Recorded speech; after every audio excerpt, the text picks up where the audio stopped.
al Espíritu Santo como una persona de la deidad de Dios. Y también tenemos que reconocer su pureza, su santidad, y que el Espíritu Santo es el que nos enseña a amar al Padre y amar a Jesucristo. Muchos piensan que el Espíritu Santo es algo nuevo, ¿verdad? Porque a veces he oído a gente que dice, no, no, es que ahorita lo nuevo es hablar del Espíritu Santo. Bueno, tal vez para nosotros sea nuevo hablar del Espíritu Santo, pero el Espíritu Santo no es nuevo. El Espíritu Santo es algo que ha existido todo el tiempo y toda la vida. Y nosotros lo podemos ver, por ejemplo, en 1 Juan 5, versículo 7, dice la siguiente manera. Porque tres son los que dan testimonio en el cielo: el Padre, el Verbo y el Espíritu Santo. Y estos tres son uno, ¿ok? Entonces ahorita nosotros vamos a empezar a ver algo que se le llama la Trinidad. Y tú dices, ¿cómo que se le llama la Trinidad? ¿Sí? Entonces Dios es uno solo, pero son tres personas: Dios Padre, Dios Hijo y Dios Espíritu Santo. Y nosotros lo podemos ver, por ejemplo, cuando dijo, al principio creó Dios los cielos y la tierra. Y luego después dice, y el Espíritu de Dios se movía sobre las aguas. Y luego después vemos en el versículo de Génesis capítulo 1, versículo 26, algo que nosotros podemos ver cómo es una conversación. ¿Por qué? Porque dice, entonces dijo Dios, hagamos al hombre a nuestra imagen conforme a nuestra semejanza. Pero, ¿cómo está ahí? O sea, si tú te fijas, Dios está hablando en plural. Dice, hagamos. Pero es uno solo, ¿sí? Entonces, es algo que tú y yo tenemos que entender, que solamente tenemos un Dios, que funciona en tres personas. Y ahorita vamos a ir viendo cómo es importante ir entendiendo que esas personas, Dios ha permitido que cada parte de Él funcione en un momento indicado del tiempo y también de nuestra vida. Muchas veces hemos escuchado que el Espíritu Santo también empezó a operar cuando Jesús ascendió al cielo, ¿sí?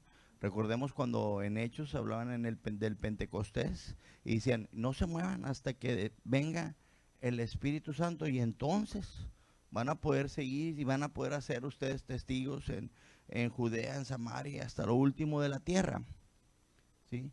Pero yo quiero que tú y yo veamos que el Espíritu Santo está operando y funcionando desde mucho tiempo atrás, desde el principio, como lo vimos en Génesis. Yo quiero llevarte ahorita a Salmos 139, 7. Y vamos a ver cómo David, ¿sí?, dice, ¿a dónde me iré de tu espíritu? ¿Y dónde huiré de tu presencia? David dice, ¿cómo voy a huir yo de ti, de tu presencia? ¿Cómo voy a huir de tu espíritu, si el Espíritu de Dios siempre está con nosotros? Entonces yo quiero ahorita que nosotros vamos a tocar una historia, ¿sí?, de David. Pero también viene la historia de Betsabé, y viene también Urías Eteo, y también viene el profeta Natán. Esta historia usted la puede encontrar en 2 de Samuel capítulo 11.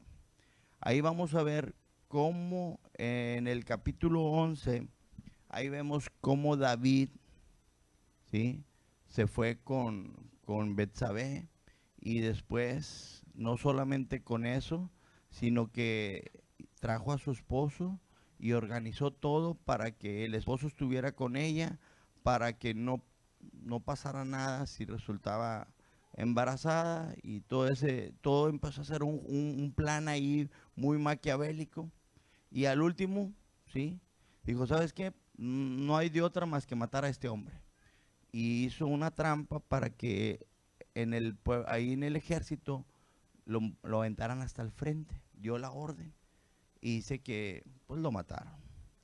Entonces en el capítulo 12 nosotros vemos cuando llega Natán enfrente de David y le empieza a platicar una historia.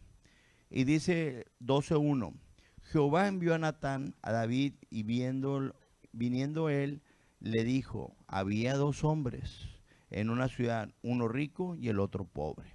El rico tenía numerosas ovejas y vacas, pero el pobre no tenía más que solo una corderita que había comprado, que había criado y que había crecido con él, con sus hijos juntamente, comiendo de su bocado y bebiendo de su vaso y durmiendo en su seno, y la tenía como una hija. Versículo 4. Y vino uno del camino al hombre rico, y éste no quiso tomar una de sus ovejas o de sus vacas para guisar algo para el caminante que había venido a él, sino que tomó la oveja de aquel hombre pobre y la preparó para aquel que había venido ante él. El 5. Entonces se encendió el furor de David en gran manera contra aquel hombre y dijo a Natán, vive Jehová, que tal que hizo esto es digno de muerte y debe de pagar la cordera 4 tantos, porque hizo tal cosa y no tuvo misericordia. Pero qué sorpresa fue para David, ¿sí? Que lo que el profeta Natán estaba poniendo una ilustración para enseñarle lo que él había hecho. El versículo 7 dijo, entonces dijo Natán a David, tú eres aquel hombre.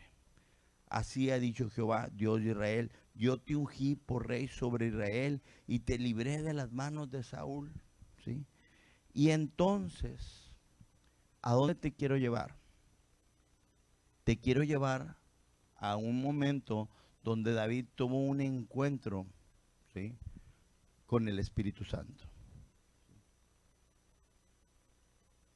Dice, yo quiero llevarte al Salmo 51. Busquen el Salmo 51. Si usted ve arriba del Salmo 51, ahí dice arrepentimiento y plegaria pidiendo purificación. Al músico principal, Salmo de David. Cuando después que llegó a Betsabé, vino a él Natán el profeta. Y usted puede empezar a leer y empieza a darse cuenta cómo David, ¿sí?, habla y pide perdón. Cómo David está rogando por misericordia. Dice, ten piedad de mí, oh Dios, conforme a tu misericordia. Conforme a tu multitud de piedades, borra mis rebeliones. Lávame más y más de mi maldad. Límpiame de mi pecado, porque yo reconozco mis rebeliones. Algo importante, yo reconozco mis rebeliones y mi pecado está siempre delante de ti. 4. Fíjate cómo habla. Contra ti solo he pecado y he hecho lo malo delante de tus ojos, para que sea reconocido justo en tu palabra, y he tenido por puro en tu juicio. Y aquí en maldad he sido formado, y en pecado me concibió mi madre. Y aquí tú amas la verdad en lo íntimo. Dios mira tu vida y mira mi vida en lo íntimo. Y en lo secreto me has hecho comprender sabiduría. En esos momentos en el cual tú sientes que estás solo, en esos momentos que tú sientes que estás teniendo una confrontación contigo y con Dios, ¿sí?, así es lo mismo como él se sentía. Y en ese momento, el que está ahí es el Espíritu Santo. El que está ahí y está hablando y redarguyendo a tu vida y a mi vida es el Espíritu Santo. Dice el 7, purifícame con hisopo y seré limpio. Lávame y seré más blanco que la nieve. Hazme oír gozo y alegría. Empezamos a oír los frutos del Espíritu, el fruto del Espíritu. Dice, y se recrearán los huesos que habías abatido. 9. Esconde tu rostro de mis pecados y borra todas mis maldades. 10. Crea en mí, oh Dios, un corazón limpio y renueva un espíritu dentro de mí. La pregunta es aquí, ¿cómo puede suceder que el hombre puede llegar a una condición de un arrepentimiento y pueda venir con una plegaria a Dios y pidiendo ser purificado, queriendo ser limpio? ¿Cómo el hombre puede llegar a este punto? Dice el 11, no me eches delante de ti, ni quites de mí tu Santo Espíritu. Cuando el Espíritu de Dios está en ti y en mí, es cuando nosotros podemos venir en un arrepentimiento completo, en un arrepentimiento donde nosotros venimos y entendemos que no puede ser a través de nuestras fuerzas o a través de nuestras capacidades, sino es solo a través de su Espíritu. Dice, y no quites de mí tu Santo Espíritu, vuélveme el gozo de tu salvación y tu Espíritu noble me sustente. Esto solamente puede suceder cuando tú o yo, o en este caso David, puede llegar a tener un encuentro real y íntimo con el Espíritu Santo. Cuando yo les preguntaba al principio, ¿qué han oído del Espíritu Santo?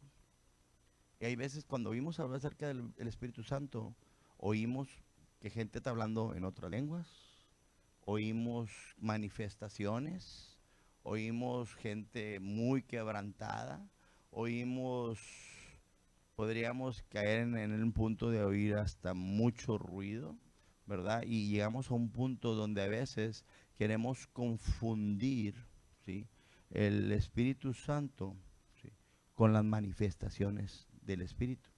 Entonces nosotros tenemos que venir y entender que lo más importante es que nosotros podamos conocer al Espíritu Santo como una persona. Cuando nosotros podemos entender que el Espíritu Santo es el que viene y empieza a actuar desde nuestro interior. Dice,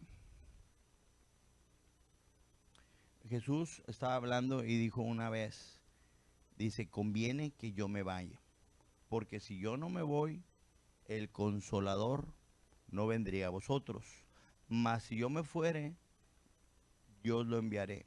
¿Sí? Entonces nosotros vemos en Juan 16, versículos del 8 al 11, lo siguiente. Dice, y cuando venga, convencerá al mundo de pecado, de justicia y de juicio. ¿Sí? ¿Qué quiere decir esto? Nosotros cuando pensamos, ¿sabes qué? Yo voy a recibir el Espíritu Santo en mi vida, yo pienso que voy a hablar lenguas, o que me van a tumbar, o que voy a brincar así de alto. Cuando realmente nosotros tenemos que entender que cuando el Espíritu de Dios viene a nuestra vida y empieza a vivir en nosotros, empiezan a pasar cosas muy sorprendentes. Yo quiero que usted vaya a Mateo capítulo 3, versículos 16 y 17. Fue cuando Jesús fue bautizado. Y ahí nosotros vemos cuando el Espíritu Santo viene sobre Jesús, dice el 16. Y Jesús después fue bautizado, subió luego del agua, y aquí de los cielos fueron abiertos, y vio al Espíritu de Dios que descendía como una paloma y venía sobre él. Y hubo una voz del cielo que decía, este es mi Hijo, en quien tengo complacencia. Aquí podemos ver cómo Jesús es portador de la presencia de Dios, es portador del Espíritu mismo. Si tú ves, el ministerio de Jesús no había empezado hasta que Él fue bautizado, hasta que Él vino el Espíritu Santo sobre Él. Y dice que después de que Él fue bautizado y que el Espíritu Santo vino y se posó sobre Él, inmediatamente vemos en Mateo que Él es tentado. Y fue tentado de diferentes maneras, pero no pecó. ¿Sí? Entonces, ¿qué quiere decir con eso? Si nosotros entendemos que cuando el Espíritu Santo viene y se posa en nuestra vida, ahora van a empezar a venir situaciones en las cuales tú y yo vamos a ser probados. Pero vamos a salir victoriosos. ¿Por qué? Porque el Espíritu de Dios que está en ti, que mora en ti, ahora es el que te habilita, ¿sí? Ahora es el que te da la capacidad de no cometer el error, de no cometer el pecado.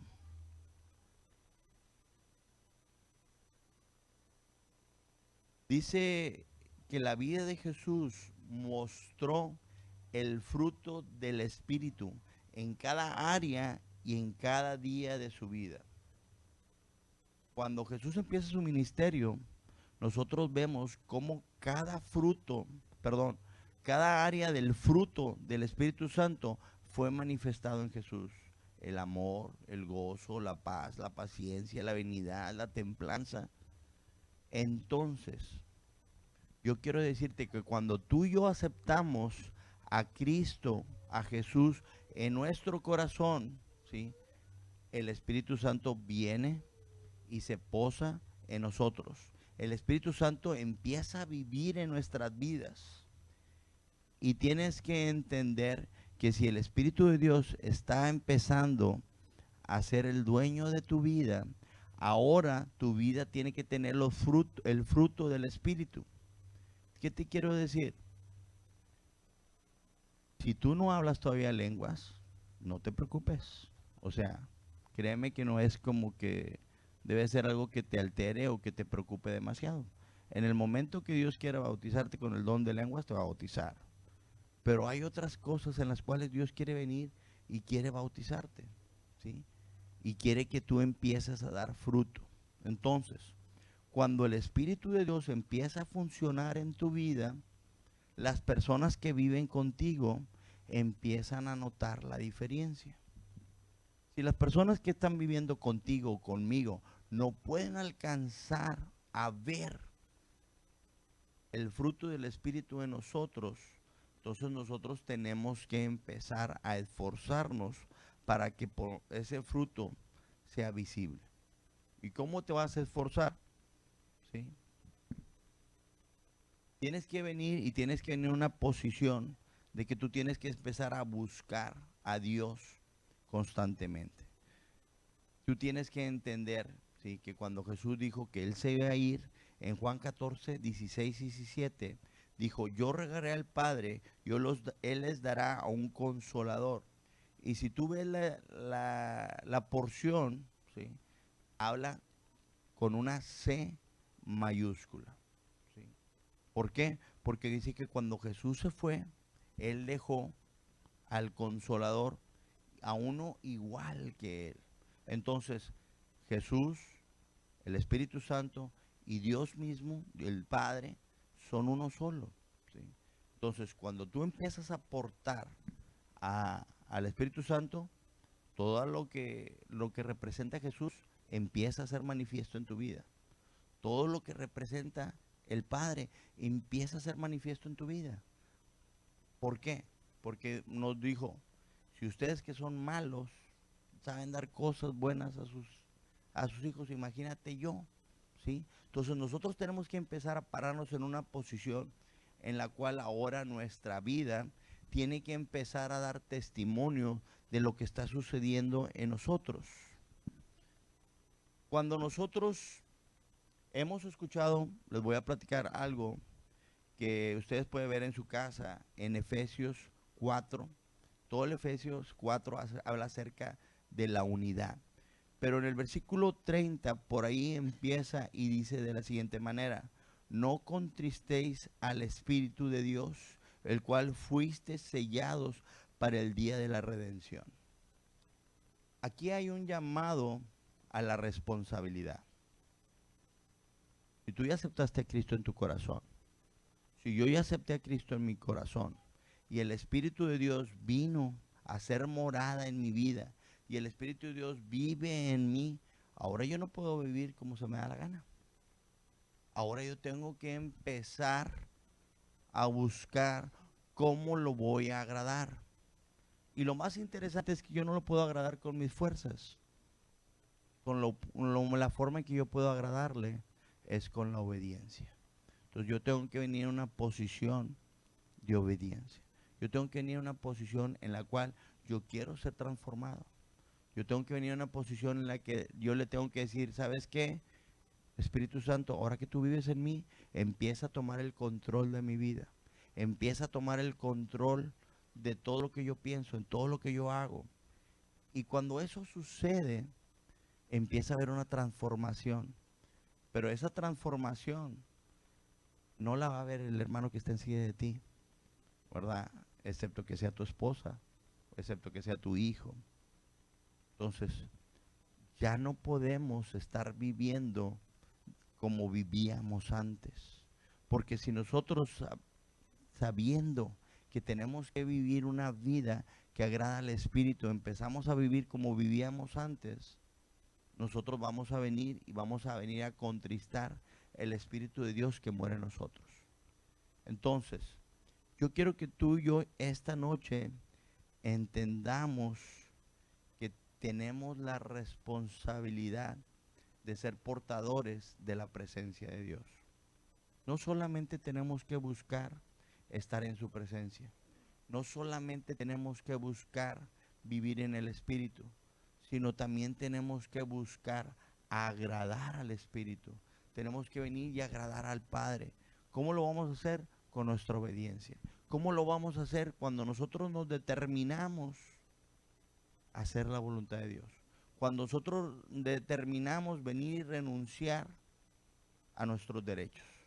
Cuando nosotros nos determinamos venir y renunciar al defendernos. ¿Por qué? Porque muchas veces creemos que tenemos derecho de defendernos. Creemos que tenemos derecho de salirnos con nuestra voluntad. A veces creemos que nosotros tenemos derecho porque dices, no, es que yo soy hijo de Dios. Yo me lo merezco todo. Pero en realidad quien se merece todo es Él. Entonces nuestra vida tiene que estar empezando a girar en torno a la voluntad del Padre. Entonces cuando tú y yo venimos y oramos, tenemos que decirle, Padre, yo quiero hacer tu voluntad. ¿Sabes qué, Dios? Yo quiero hacer tu voluntad. Enséñame a hacer tu voluntad. Ahorita veíamos a David, ¿sí? Él no está en el Nuevo Testamento, ni es el tiempo de la gracia, ni es contemporáneo, ni es gentil, ni nada, pero un hombre que tenía el corazón conforme al corazón de Dios. Y él entendía, ¿sí?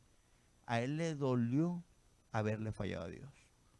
Entonces, hoy yo no quiero traerte una posición de juicio o una posición de condenación o una posición donde tú te sientas mal, sino yo quiero que hoy vengamos, porque yo soy el primero, tenemos que venir a una posición en la cual, ¿sabes qué?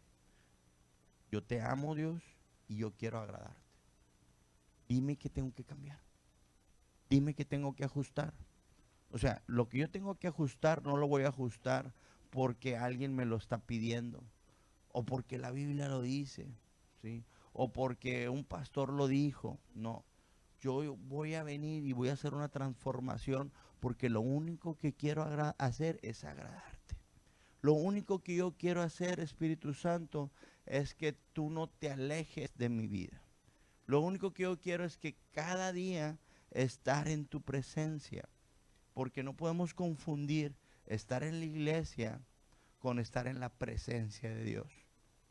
Significa que todos los días tú y yo tenemos que estar en su presencia. Y no es algo tan difícil ni es algo tan complicado. Lo más difícil y lo más complicado es querer ponerte primero o quererme yo ponerme primero antes que la voluntad del Padre, antes que la voluntad del Espíritu de Dios en mi vida. Empieza en las mañanas con buenos días, Espíritu Santo. ¿Qué vamos a hacer? ¿Para dónde vamos? El tema, el título era Conociendo al Espíritu Santo. ¿Cómo empieza una hermosa relación? Los que ya tenemos muchos años de casados, sabes que entre más conoces a tu esposa o a tu esposo, la amas más. Entre más conoces a una persona, vas desarrollando sentimientos que tú pensabas que no podías llegar a desarrollar. Pero el conocer a esa persona te lleva a niveles que antes no habías conocido. Yo le dije a una persona el día de anoche, estábamos hablando acerca de este tema, y le decía, mira, te la voy a poner bien fácil.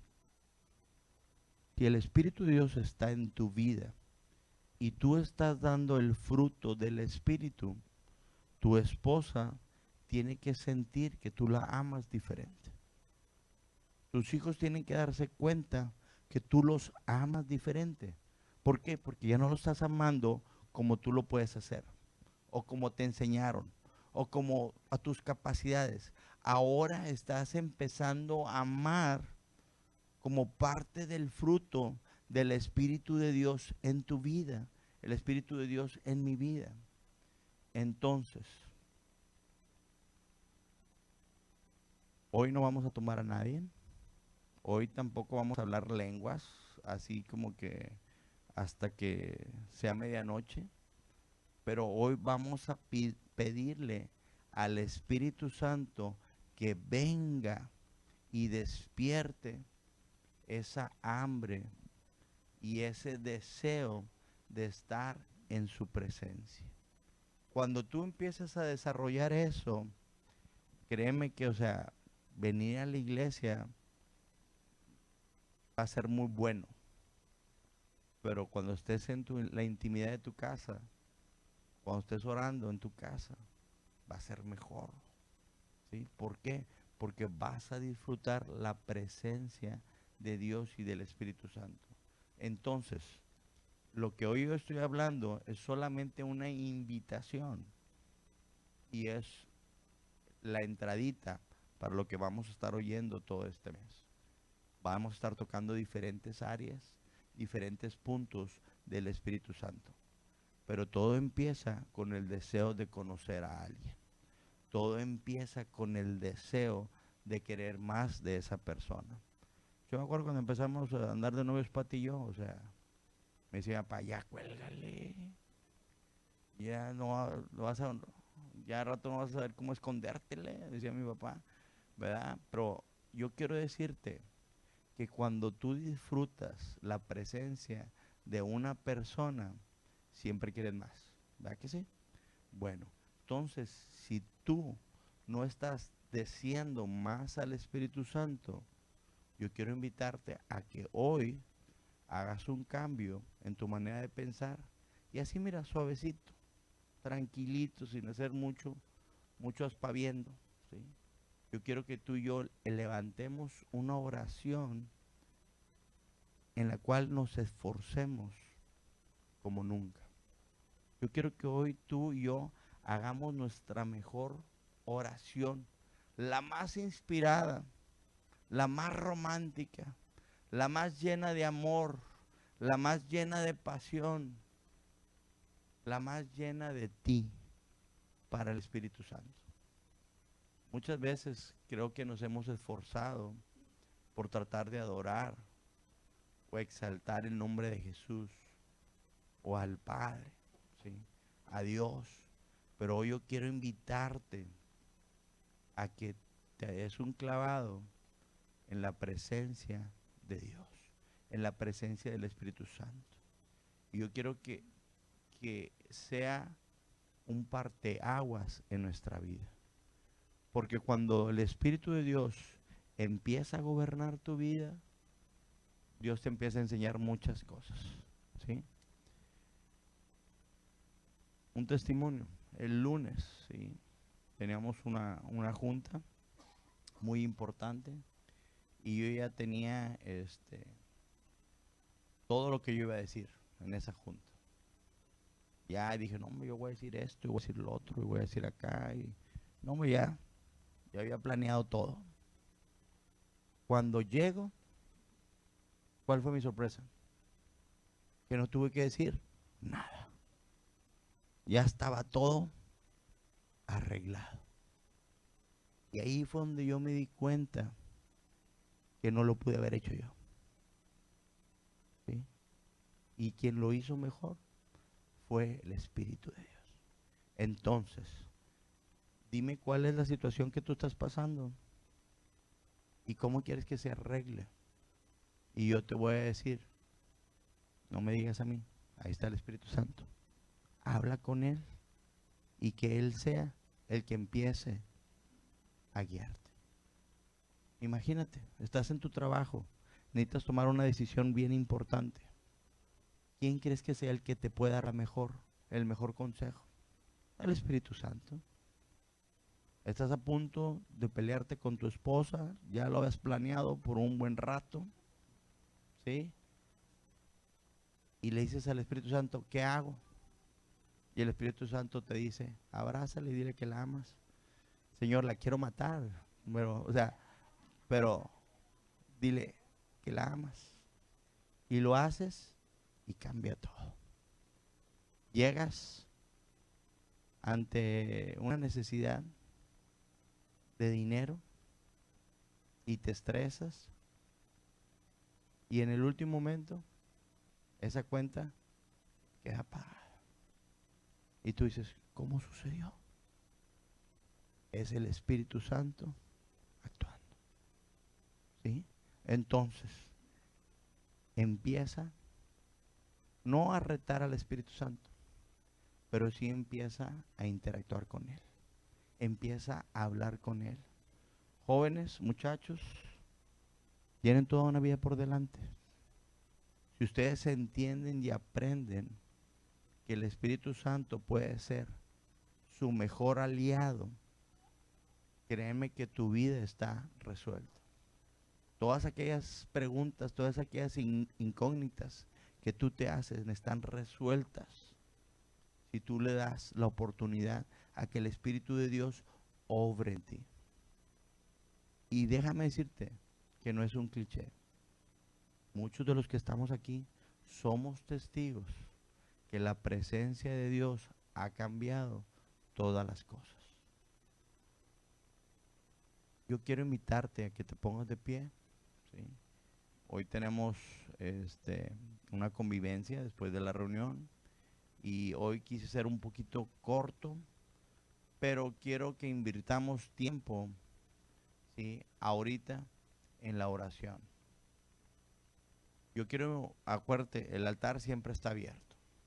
Si tú quieres venir, si tú quieres que alguien ore por ti, es un buen momento para pasar al frente y alguien va a orar por ti. Vamos a orar por ti y sé que Dios hará la diferencia. Si tú estás en tu lugar y tú quieres doblar rodilla, te invito a que doble rodilla. Y quiero que empieces a experimentar lo sublime que puede significar entrar en la presencia de Dios y empezar a sentir el toque de su presencia. Empieza a orar. Empieza a hablar con el Espíritu Santo. Espíritu Santo,